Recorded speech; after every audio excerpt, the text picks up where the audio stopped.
Je suis très heureuse d'être ici à Garges-les-Gonesse. Donc moi, je viens du Val-de-Marne. Très heureuse parce que c'est une super réunion. Merci aux militants, merci aux services d'ordre qui nous permettent d'être là. Merci aux 3 députés qui nous accueillent. Ensemble, on est dans cette salle parce qu'on refuse le monde de malheur dans lequel Macron et son Europe veulent nous enfermer. Ils rendent notre planète invivable. Invivable sur le plan social, vous en savez quelque chose, les prix s'envolent pour la nourriture, pour le logement, pour l'électricité. Invivable sur le plan démocratique, avec toutes leurs magouilles en espérant faire monter l'abstention, avec leur 49.3 pour nous empêcher, nous, de voter à l'Assemblée, et invivable sur le plan écologique, au sens littéral. Je veux vous dire un mot de ça. La pollution de l'air, c'est 8000 morts chaque année en Île-de-France. Les canicules, elles sont plus meurtrières pour les habitants des quartiers populaires.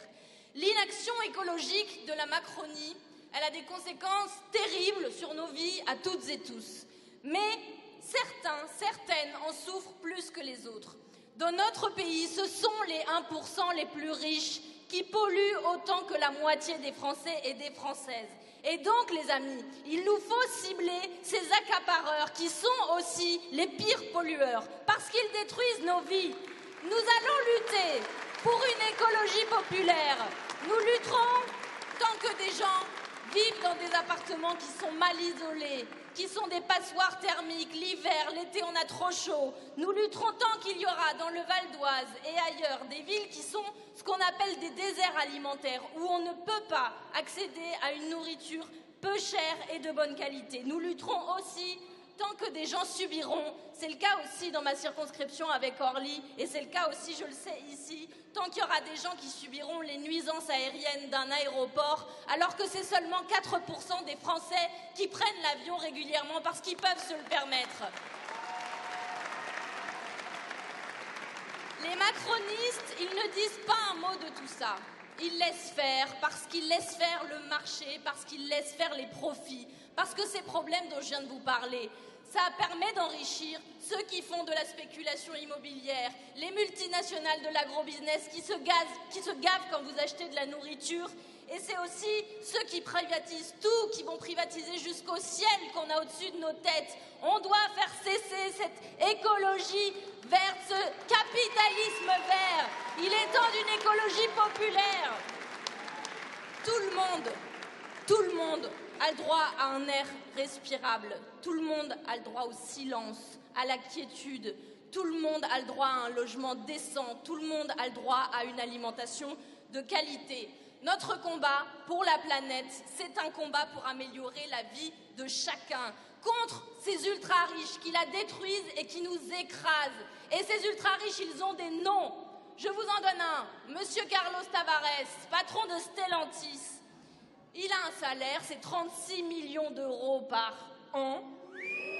Et ce gars-là, donc, il est patron de Peugeot, Citroën, Fiat.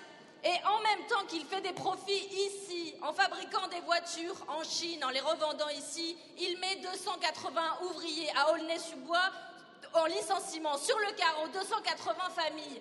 C'est absolument inacceptable. Ça sera toujours moins cher de produire ailleurs. Tous les hypocrites qui votent au Parlement européen des accords de libre-échange avec leur groupe et qui vous disent en ce moment sur les plateaux télé que ce n'est pas vrai, ce sont des adversaires du peuple. Ce sont eux qui sont responsables du chômage. Ce sont eux qui sont responsables de la pollution qui tue. On parle de qui? On parle des macronistes. On parle du Rassemblement national et de ses alliés. Et on parle des socialistes, M. Glucksmann et ses alliés. Notre groupe, avec Manon Aubry, c'est le seul qui n'a jamais donné une seule voix à ces accords de libre-échange qui détruisent. Il faut du protectionnisme. C'est très simple, c'est très clair. Tout ce qui ne respecte pas nos conditions de travail ici et les normes environnementales, ça doit être interdit. Le SMIC en Ukraine, c'est 200 €. Ce sera toujours moins cher de produire là-bas. On veut des emplois, on veut consommer de la nourriture de bonne qualité, on veut des produits de bonne qualité. C'est un cercle vertueux pour tout le monde, le protectionnisme écologique et solidaire. Les macronistes se fichent totalement du bonheur commun, ils n'agissent que pour une petite classe de privilégiés. Ils passent leur temps à baisser les impôts, uniquement pour les plus riches, bien sûr. Vous payez la TVA, qui est l'impôt le plus injuste, parce qu'il coûte la même chose, quels que soient ses revenus. Par contre, l'impôt sur la fortune, ils le suppriment. Les impôts sur les grandes entreprises, ils les baissent. Et tous les ans, écoutez-moi bien, tous les ans, ils prennent dans vos poches 150 milliards d'euros par an pour gaver les grandes entreprises directement. Et puis après, ils arrivent tout penauds à la télévision, ils vous disent il y a une dette trop importante, il faut baisser les dépenses publiques, il faut moins consommer. Qu'est-ce qu'ils font? Ils ferment des classes, ils payent les soignants au SMIC, ils remplacent les fonctionnaires par des précaires et ils coupent les aides aux associations. C'est inadmissible parce que ce sont et de mauvais gestionnaires et des escrocs. On pourrait faire tout autrement, les amis. Ils nous arnaquent 2 fois, en détruisant les services publics qui sont notre patrimoine commun et en prenant notre argent pour gaver les ultra-riches. Ils construisent un paradis des riches qui est un enfer pour le peuple. Parfois, c'est discrètement. L'autre jour, ils ont supprimé 20 milliards de dépenses publiques sans que nous, on puisse voter à l'Assemblée nationale. Parfois, c'est ouvertement, très violemment, quand ils répriment les manifestations, par exemple, quand les gens se mobilisent pour la retraite à 60 ans, pour la Palestine ou contre les violences policières. Et là, ils y vont franchement. Mais on continuera de se mobiliser.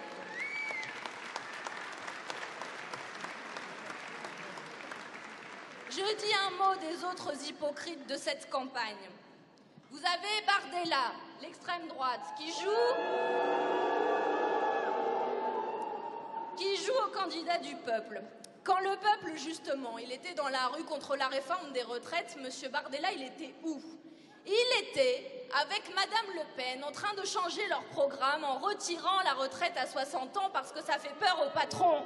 Parce que M. Bardella, c'est l'ami des patrons et qu'ils le lui rendent très bien. Il y a eu 11 unes de journaux hebdomadaires pour M. Bardella dans cette campagne.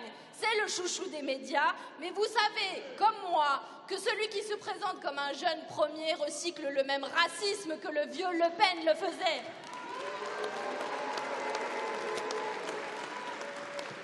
Vous avez peut-être vu, l'autre jour, il y a eu une manifestation de racistes à Paris. Le visage masqué de Le Penistes qui font peur. Et face à eux, il y a une femme qui s'est dressée, qui s'appelle Adja Traoré, et qui leur a dit « Je marche ici, je suis en France, c'est mon pays ». Elle a raison, c'est notre pays. Ce pays, la France, ne sera jamais le pays des racistes, jamais. Et quand ils camouflent leur haine avec un petit vernis de dédiabolisation bien sage, vous savez, vous, ce qu'ils font quand ils sont au pouvoir. Ils ont pris le pouvoir dans des villes localement. À Hayange, ils ont supprimé les subventions du secours populaire. À Villers-Cotterêts, ils ont augmenté le prix de la cantine de 80%. Au Pontet, ils ont supprimé la prime de fin d'année des employés de la mairie. C'est ça, le Rassemblement national, c'est la casse sociale. L'autre piège de cette élection, c'est l'autre chouchou des médias. C'est le François Hollande d'Instagram, c'est M. Glucksmann, qui est lui aussi contre la retraite à 60 ans. Les socialistes, ils gouvernent en Europe avec la droite depuis que l'Europe existe. Ils nous parlent d'Europe sociale, ils reviennent à chaque élection en nous prenant pour des poissons rouges, comme si on avait oublié que la dernière fois déjà, ils avaient promis l'Europe sociale. Ça suffit maintenant. M. Glucksmann, cette semaine, a lancé un appel contre l'extrême droite.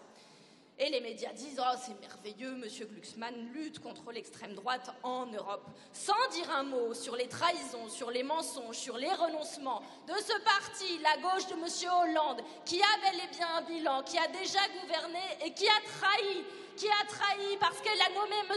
Hollande, Monsieur Macron à l'économie. Ils ont fait la déchéance de nationalité, ils ont fait la loi El Khomri et ils ont fait exactement la même politique que Sarkozy faisait avant eux.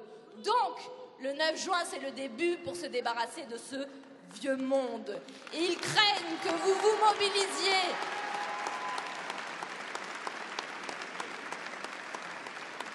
Je ne sais pas si vous avez vu le journal du dimanche, donc c'est un nouveau journal d'extrême droite, on en avait déjà assez, mais il y en a un de plus, qui a sorti un article qui dit, ça s'appelle « Les banlieues ciblées par Mélenchon vont-elles faire mentir les sondages ?» On sent un petit frémissement de peur des racistes et des bourgeois. Et ce qu'ils n'ont pas compris, c'est que Mélenchon ne cible pas les banlieues comme ils disent. C'est en réalité très simple. Mélenchon, nous tous, nous défendons les habitants de ce pays. Nous refusons la division de ce pays.